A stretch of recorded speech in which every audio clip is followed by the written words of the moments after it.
2024 সালে তালিকায় যুক্ত হওয়া ভোটারদের চূড়ান্ত তালিকা আজ প্রকাশ করবে নির্বাচন কমিশন। জাতীয় ভোটার দিবস উপলক্ষে এই তালিকা প্রকাশ করা হবে। জানা গেছে, সকাল 9:30টায় আগারগাঁওয়ের নির্বাচন ভবনের সামনে জাতীয় ভোটার দিবসের কার্যক্রম উদ্বোধন করবেন প্রধান নির্বাচন কমিশনার এএমএম নাসির উদ্দিন। উদ্বোধনী অনুষ্ঠানে সিইসি ছাড়াও অন্য 4 নির্বাচন কমিশনার থাকবেন। উদ্বোধনী অনুষ্ঠানের পর শোভাযাত্রা বের হবে। এরপর নির্বাচন ভবনে হবে আলোচনা সভা। এর আগে 2 জানুয়ারি খসড়া ভোটার তালিকা প্রকাশ করা হয়। ওই তালিকায় 18,33,352 জন অন্তর্ভুক্ত হন। সেই অনুযায়ী দেশের ভোটার সংখ্যা 12,36,83,512 জন।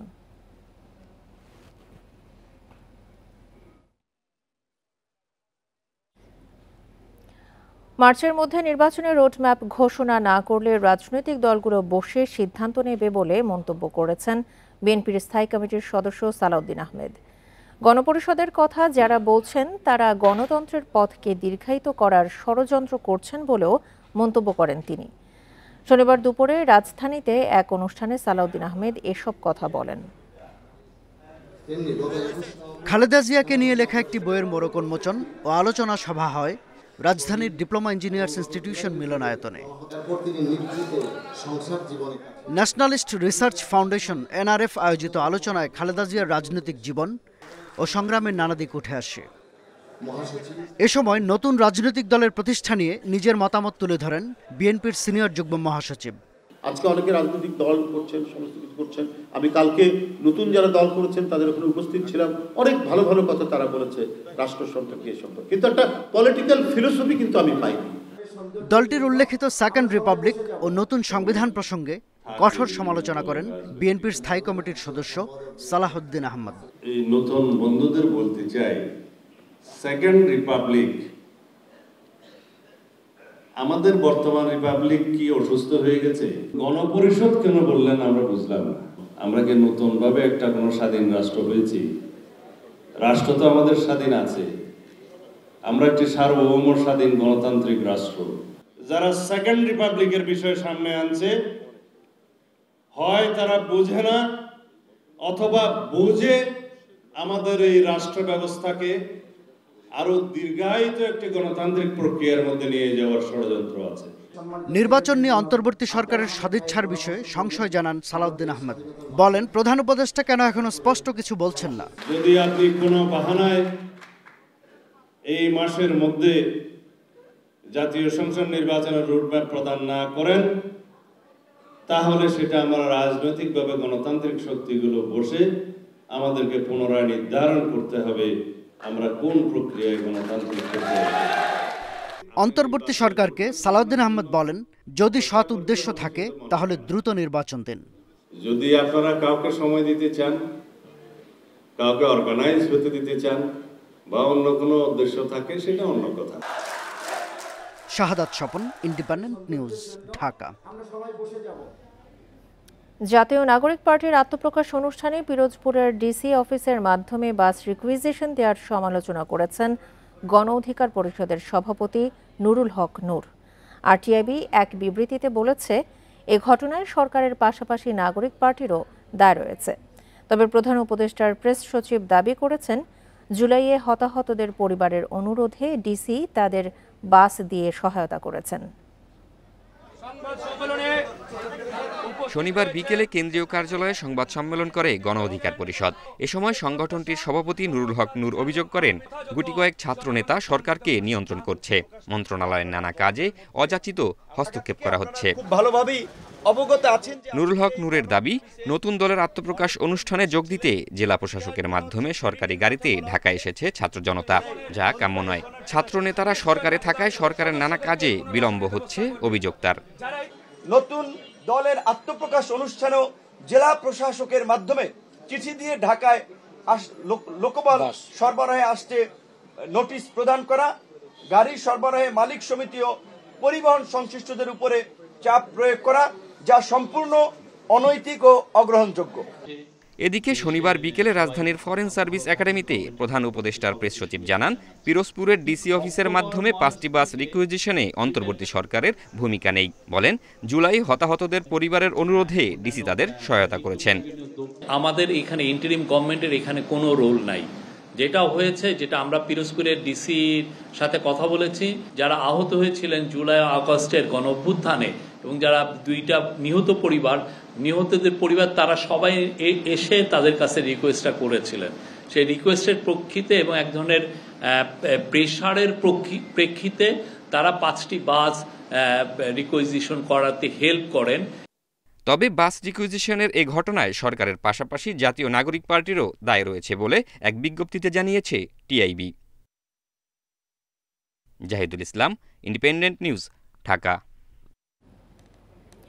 সুন্দর বাংলাদেশ গড়ার লক্ষ্যে ঐক্যবদ্ধ থাকার প্রয়াস ছাত্র নেতাদের। শনিবার সন্ধ্যায় ঢাকা বিশ্ববিদ্যালয়ে গণতান্ত্রিক ছাত্র সংসদের পরিচিতির সভায় এই প্রত্যয় ব্যক্ত করেন তারা। এ সময় লেজুর ভিত্তিক ছাত্র রাজনীতির বিরুদ্ধে লড়াই চালিয়ে যাওয়ার ঘোষণা দেন গণতান্ত্রিক ছাত্র সংসদের আহ্বায়ক আবু বাকের মজুমদার। অন্য ছাত্র সংগঠনের নেতাকর্মীদের সঙ্গে পরিচিত হতে সভার আয়োজন করে বাংলাদেশ গণতান্ত্রিক ছাত্র সংসদ, যেখানে যোগ দেন ছাত্রদল, ছাত্র শিবির, ছাত্র ইউনিয়ন, ছাত্র ফেডারেশন ও ইসলামী ছাত্র আন্দোলনের নেতারা। ছাত্র নেতাদের অভিযোগ, ক্যাম্পাসে দীর্ঘদিন ক্ষমতাকে কুক্ষিগত করে রেখেছিল ছাত্রলীগ। এরপর সেই সুযোগ যেন আর কেউ না পায়। ছাত্র রাজনীতি মানে হচ্ছে অধিকারের পক্ষে কথা বলা, ছাত্রদের পক্ষে লড়াই করা। কিন্তু আমরা যেটা সন্ত্রাস দখলদারিত্ব নির্ভর যে রাজনীতি, সেটা আমরা চাইনি এবং সেটা আমরা চাই না। রাজনৈতিক সহাবস্থানের যে কথা আমরা বলছি, বারবার বলছি, সেই বিষয়টি মূলত আমাদের ক্যাম্পাসগুলোতে একটা চ্যালেঞ্জ হিসেবে কাজ করেছে দীর্ঘ সময় ধরে। রাজনীতির গুণগত পরিবর্তনে নতুন দল গঠন জরুরি বলেও মনে করেন নেতারা। বলেন, সুন্দর দেশের জন্য প্রয়োজন রাজনৈতিক সহাবস্থান। নতুন রাজনৈতিক ছাত্র সংগঠন, নতুন সংগঠন গড়ে ওঠা রাজনীতিতে নতুন গুণগত পরিবর্তন আনার জন্য অত্যন্ত গুরুত্বপূর্ণ। প্রতিদ্বন্দ্বিতামূলক না হয়ে প্রতিযোগিতামূলক হলে আমার মনে হয় যে আমাদের সহাবস্থানটা আরো দীর্ঘদিন থাকবে। তাদের সাথে আমরা ছিলাম, তাদের সাথে বাংলাদেশের প্রত্যেকটি মুক্তিকামী মানুষ ছিল। আমার সংগঠন বাংলাদেশ জাতীয়তাবাদী ছাত্রদল, আমরা সবাই একসাথে একই উদ্দেশ্য নিয়ে মাঠে নেমেছিলাম। ভুল করলে যৌক্তিক সমালোচনার মাধ্যমে তা শুধরে দেওয়ার আহ্বান জানান নতুন সংগঠনের নেতারা। সবার কাছে এটা প্রত্যাশা করব, যদি আমরা কোনো ভুল করে থাকি আমাদের অবশ্যই সমালোচনা করবেন। গণতান্ত্রিক ছাত্র সংসদের আহ্বায়ক আবু বাকের মজুমদার বলেন, মধ্যপন্থার ঐক্যমত্যের ভিত্তিতে এই সংগঠন পরিচালিত হবে। এই যে লেজুর ভিত্তি যে ছাত্র রাজনীতি, তার বিরুদ্ধে আমাদের লড়াই আগ্রহ ছিল। আমরা মনে করছি আগামীতে আমাদের সেই লড়াই চলমান থাকবে। ডাকসু সহ সব ছাত্র সংসদ নির্বাচন নিয়ে ছাত্র সংগঠনগুলোকে একসঙ্গে বসার আহ্বান জানান তিনি। ঐক্যমতের রাজনীতি আমরা বাংলাদেশে চাই। ইকরামুল কবির, ইন্ডিপেন্ডেন্ট নিউজ, ঢাকা। শেখ হাসিনা সহ জুলাই অভ্যুত্থানে হত্যার আসামিদের বিরুদ্ধে প্রধান কয়েকটি মামলার তদন্ত প্রতিবেদন চলতি মাসেই হাতে পাওয়ার আশা করছেন আন্তর্জাতিক অপরাধ ট্রাইব্যুনালের চিফ প্রসিকিউটর মোহাম্মদ তাজুল ইসলাম। প্রতিবেদন হাতে পেলে 1 থেকে 1.5 মাসের মাথায় বিচার কাজ শুরু করা সম্ভব বলে জানান তিনি। শনিবার দুপুরে সিলেটের প্রাইমারি টিচার্স ট্রেনিং ইনস্টিটিউটে এসব কথা জানান চিফ প্রসিকিউটর। বলেন, মামলায় আন্তর্জাতিক মানদণ্ড বজায় রেখে ন্যায় বিচার নিশ্চিত করা হবে। বিচার কাজে কোনো তাড়াহুড়ো নয়, কিন্তু অহেতুক বিলম্ব করে যাতে জনগণের আকাঙ্ক্ষা নষ্ট না হয় সেদিকে নজর থাকবে। শেখ হাসিনাকে দেশে ফিরিয়ে আনতে আইনি পদক্ষেপ অব্যাহত রয়েছে বলেও জানান তিনি। শেখ হাসিনা সহ প্রধান কয়েকটা মামলার তদন্তের রিপোর্ট এই মাসে অর্থাৎ মার্চ মাসের মধ্যেই আমরা পাবো বলে আশা করছি। এবং যদি আনুষ্ঠানিকভাবে এই তদন্ত রিপোর্ট আমরা পেয়ে যাই, তাহলে আমরা তারপরে 1 মাস বা 1.5 মাসের মধ্যে আনুষ্ঠানিক বিচারের যে প্রক্রিয়া সেটা শুরু হয়ে যাবে। মিয়ানমার সীমান্তে নজরদারি বাড়ানো হয়েছে, তবে কোনো ঝুঁকি নেই বলে জানান স্বরাষ্ট্র উপদেষ্টা। বলেন, যে কোনো অপ্রীতিকর ঘটনা রুখে দিতে প্রস্তুতি রয়েছে। আর বিজিবি মহাপরিচালক জানান, ভারত সীমান্তে হত্যার প্রতিবাদ জানিয়েছে ঢাকা। পদক্ষেপ না নিলে কঠোর জবাব দেওয়া হবে। শনিবার কক্সবাজারে এক অনুষ্ঠান শেষে তারা এসব কথা বলেন। কক্সবাজারের উখিয়ায় বিজিবি ব্যাটালিয়নের পতাকা উত্তোলন করেন স্বরাষ্ট্র উপদেষ্টা। পরে Ukhia battalion, guard police battalion এবং বিজিবি ডগ স্কোয়াড K9 ইউনিটের সমন্বয়ে গঠিত সুসজ্জিত প্যারেড প্রদর্শন করেন তিনি। এ সময় সাংবাদিকদের সঙ্গে কথা বলেন স্বরাষ্ট্র উপদেষ্টা। জানান, মিয়ানমারে কয়েক বছর ধরে চলা সংঘাতের জেরে সীমান্তে নিরাপত্তা জোরদার করা হয়েছে। অনুপ্রবেশ, পণ্য চোরাচালান, মাদক, জঙ্গিবাদ ও সন্ত্রাসী তৎপরতা রোধে বিজিবিকে কঠোর নির্দেশনা দেওয়া হয়েছে। এখন যে অবস্থায় আছে একেবারে পুরানো নিরাপদ আছে, এখানে কোনো সমস্যা নাই। এই এলাকাটা যেন শান্তিপূর্ণভাবে থাকতে পারে, জনগণ যেন শান্তিতে থাকতে পারে এবং বর্ডারটা যেন নিরাপদ এবং শান্তিপূর্ণ থাকে, এই চেষ্টা আমরা করে যাব। বিজিবি মহাপরিচালক বলেন, সীমান্ত হত্যা ও আটক বন্ধে দিল্লিকে তাগাদা দিয়ে যাচ্ছে ঢাকা। প্রয়োজন হলে কঠোর হবে বিজিবি। ভারতীয় অনুপ্রবেশ যারা করে তো তাদের প্রতিও তো আমরা সুন্দরভাবে নিয়মের মধ্যে আমরা যে তাদেরকে গ্রেফতার করে হস্তান্তর করি, সেটা কতটুকু আর করা যাবে? আমাদের এদিক থেকে যত যাই হোক, অবৈধ অনুপ্রবেশকর যাই হোক, হত্যা কোনো চূড়ান্ত একটা সমাধান হতে পারে না।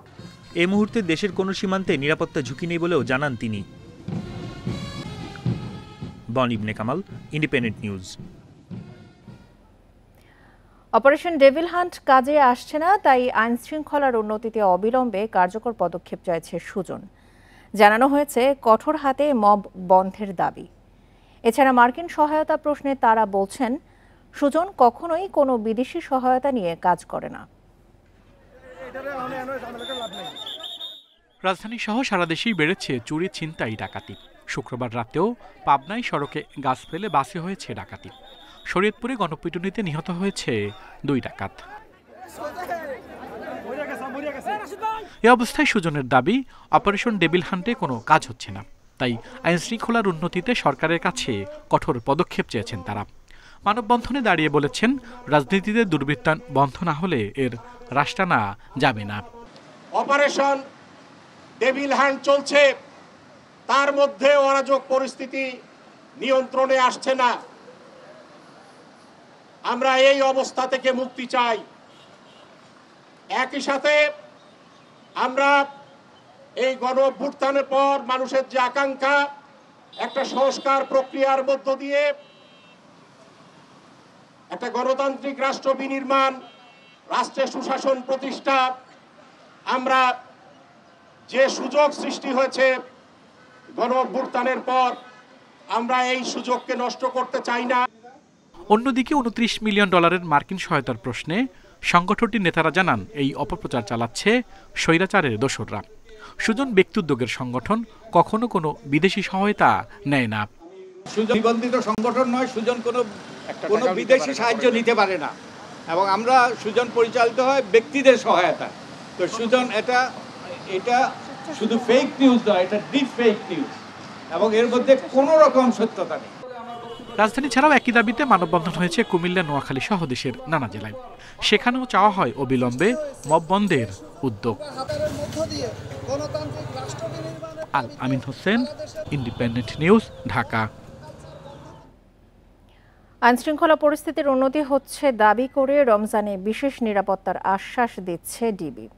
পুলিশ পরিচয়ে কেউ অপরাধে জড়ালে তা তাৎক্ষণিকভাবে জানানোর আহ্বানও তাদের। বলছে, ফ্যাসিস্ট রাজনৈতিক শক্তি এখনও ইন্ধন দিচ্ছে নানা অপরাধে।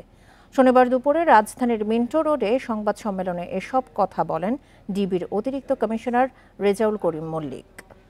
এই কাজগুলি করতেছে তাদের আমি ঘুম হারাম করে দিব। বাহিনীর সবাইকে আমি এই ইনস্ট্রাকশন দিয়েছি। এবং পদত্যাগের দাবি ওঠার পর এভাবেই আইন শৃঙ্খলা পরিস্থিতি স্বাভাবিকের ঘোষণা দিয়েছিলেন স্বরাষ্ট্র উপদেষ্টা। এরপর কিছুটা নিয়ন্ত্রণে আসে পরিস্থিতি। ডিবির জালে তাদের এবার রমজানকে সামনে রেখে বিশেষ পরিকল্পনা সাজাচ্ছে ঢাকা মহানগর গোয়েন্দা পুলিশ। পুরো রমজান জুড়েই নগরবাসী স্বস্তিতে থাকবেন বলেও আশ্বস্ত করছেন এই ডিবি কর্মকর্তা। পবিত্র মাহে রমজানে নগরবাসী যেন নিরাপদে ইবাদত বন্দী করতে পারেন, সেই জন্য ডিবির কার্যক্রম আরও বেগবান করা হয়েছে। আমি আত্মবিশ্বাসের সাথে বলতে পারি, নগরবাসী এ সময় অধিকতর নিরাপদ ও স্বস্তির পরিবেশে থাকবেন। সংবাদ সম্মেলনে ডিবির এই অতিরিক্ত কমিশনার আরও জানান, ফ্যাসিস্ট রাজনৈতিক শক্তি এখনও সক্রিয়।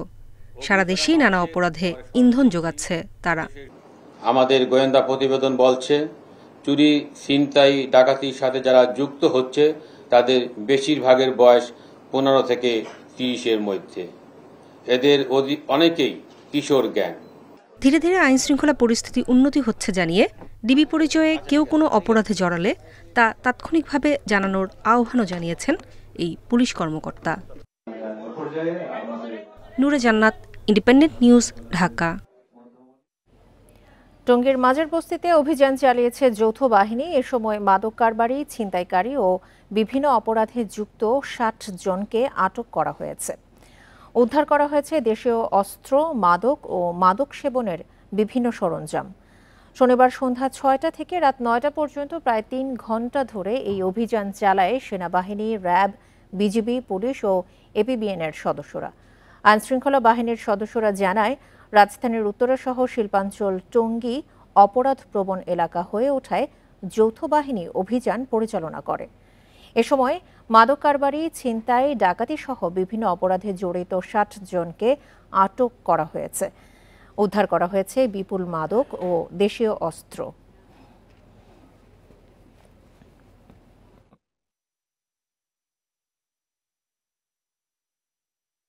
আজকের এই অভিযানে আনুমানিক ৬০ জনের মতো আমরা মাদক সেবী, মাদক ব্যবসায়ী এবং যারা বিভিন্ন ধরনের সন্ত্রাসী কর্মকাণ্ডে লিপ্ত চিহ্নিত আমাদের তালিকাভুক্ত ছিল, আমাদের সেই সমস্ত ব্যক্তিদের আমরা আটক করেছি।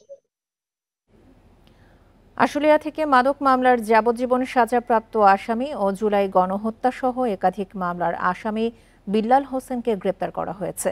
ঢাকা জেলা উত্তর গোয়েন্দা পুলিশের ভারপ্রাপ্ত কর্মকর্তা জালাল উদ্দিন জানান, সাভার জাতীয় স্মৃতিসৌধ সংলগ্ন এলাকার চিহ্নিত মাদক ব্যবসায়ী ও ভূমিদস্যু বিল্লাল হোসেন সামান্য বিদ্যুৎ মিস্ত্রি থেকে অপরাধমূলক কর্মকাণ্ডে জড়িয়ে শত কোটি টাকার মালিক হয়েছে। দীর্ঘদিন ধরে পলাতক বিল্লালকে তথ্য প্রযুক্তি ও গোয়েন্দা তথ্যের ভিত্তিতে শনিবার দিবাগত রাতে তাকে গ্রেপ্তার করা হয়। গ্রেপ্তার বিল্লালকে আজ 7 দিনের রিমান্ড আবেদন করে আদালতে পাঠানো হবে বলে জানিয়েছে পুলিশ।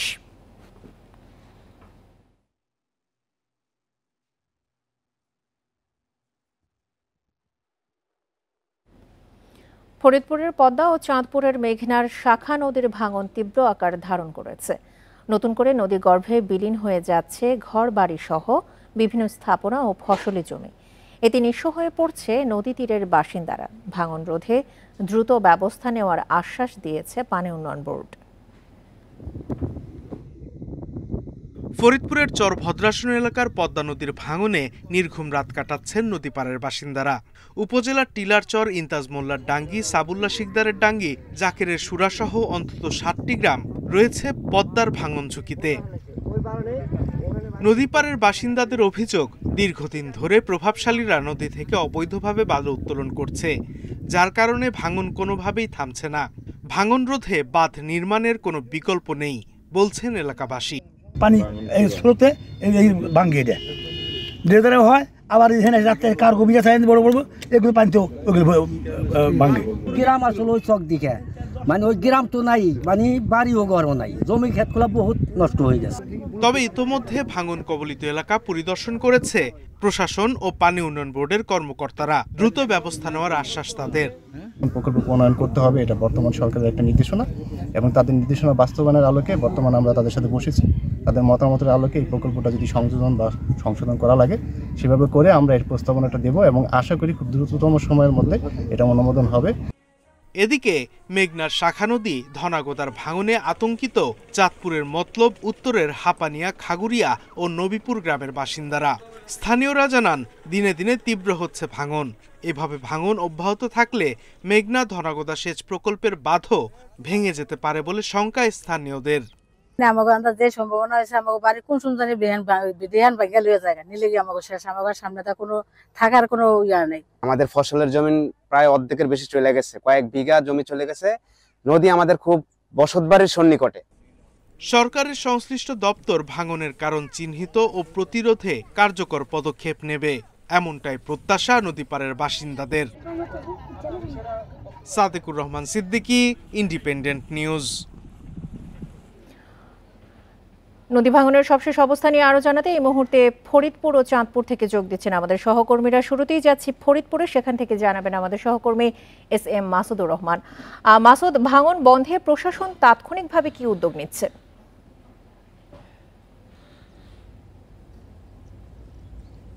ফরিদপুরের চরবদ্রেশ্বর উপজেলা এই পদ্মা নদী বেষ্টিত, যার অধিকাংশ অঞ্চলই এই ভাঙন কবলিত, যার মধ্যে ইতিমধ্যে এই ফরিদপুরের সদর চরবদ্রেশ্বরের সবুল্লা শিকদারের ডাঙ্গি এবং ইমতিয়াজ মুন্সির ডাঙ্গি সহ যে বেশ কিছু গ্রাম এখন ঝুঁকিতে রয়েছে, যেখানে দেখা যাচ্ছে যে নদী এই পানি কিছুটা কমার কারণে এখন ভাঙন শুরু হয়েছে। আবার এলাকাবাসী জানাচ্ছেন পানি আবার বৃদ্ধি পাওয়ার সাথে সাথে ভাঙনটা আরও তীব্র হবে, যেখানে প্রায় 7টি গ্রামের এখন ঝুঁকির মধ্যে রয়েছে।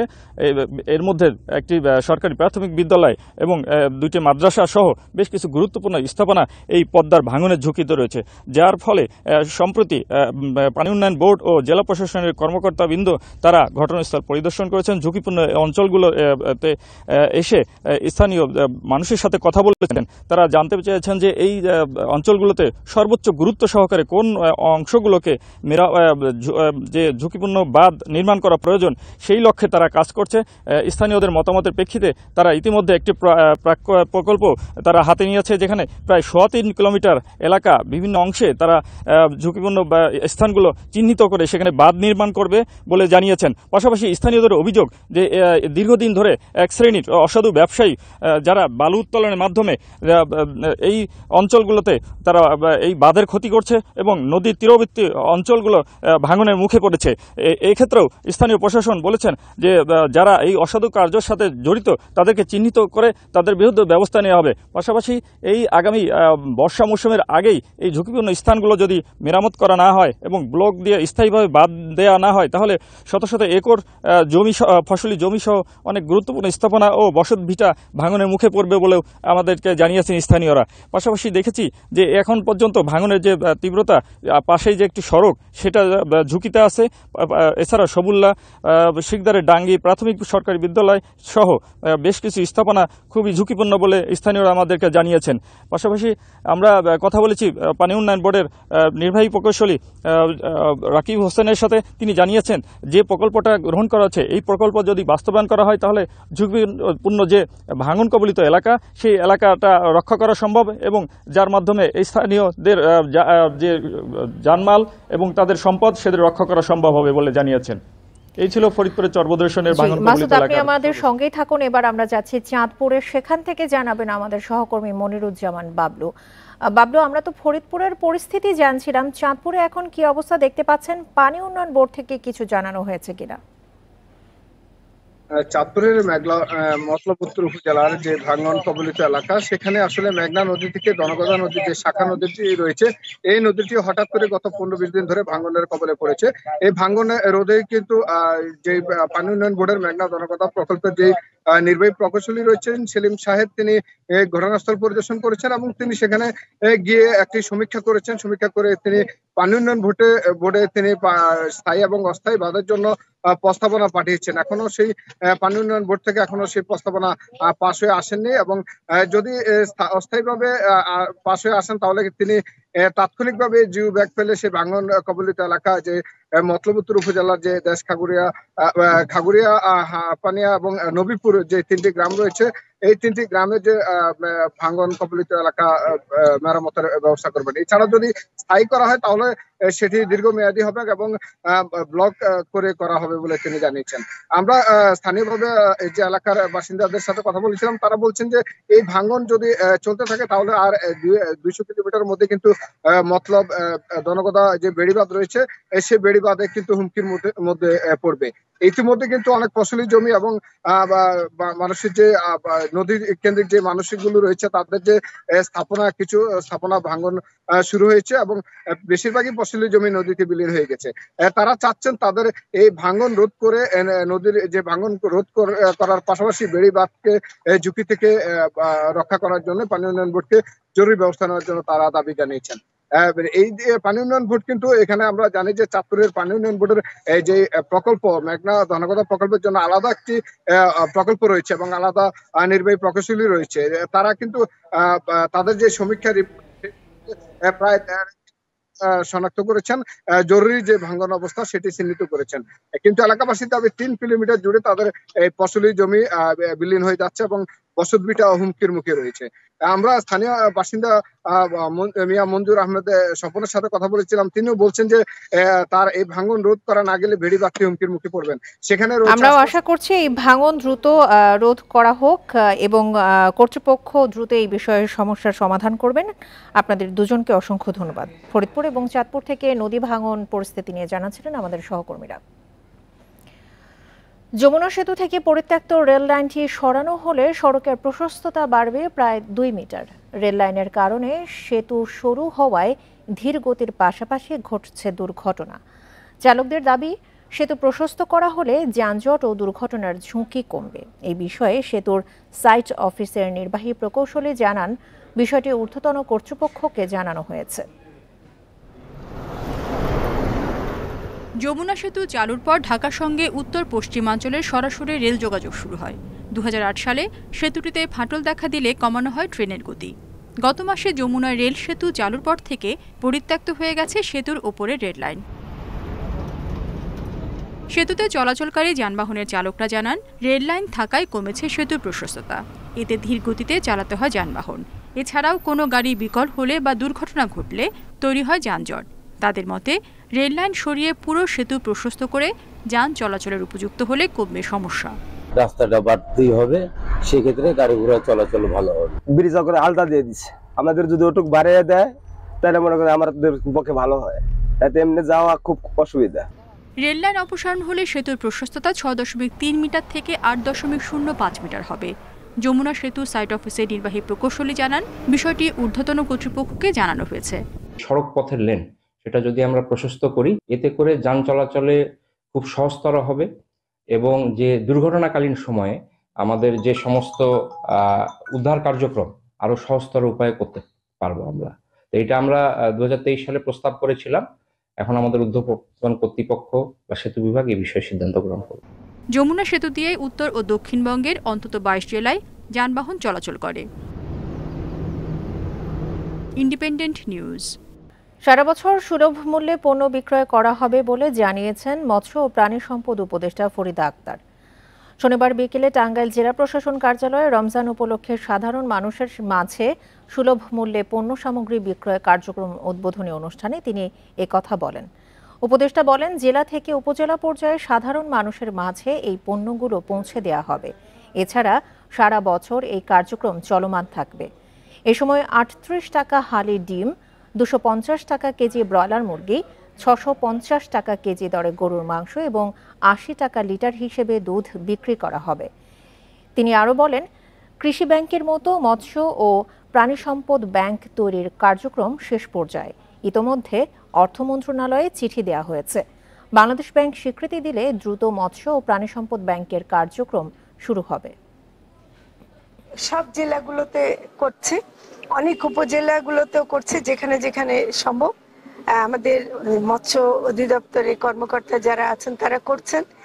আমাদের চেষ্টা হবে যে এটা সারা বছর চালিয়ে রাখ। সরবরাহটা বেশি এখনই আমাদের মাধ্যমে দিতে পারছে না বলে, কিন্তু এটা যে সম্ভব, এটা বাজারে যারা বিক্রি করেন তাদের কাছে একটা মেসেজ আমরা দিতে চাই। আর এই ছিল এখনকার মতো বিরতিহীন ইন্ডিপেন্ডেন্ট সংবাদে। এছাড়া ইন্ডিপেন্ডেন্ট টেলিভিশনের সব খবর আরও বিস্তারিত জানতে চোখ রাখুন ফেসবুক, ইউটিউব এবং এক্সে। এতক্ষণ সাথে থাকার জন্য ধন্যবাদ সবাইকে। আমন্ত্রণ পরের আয়োজনে।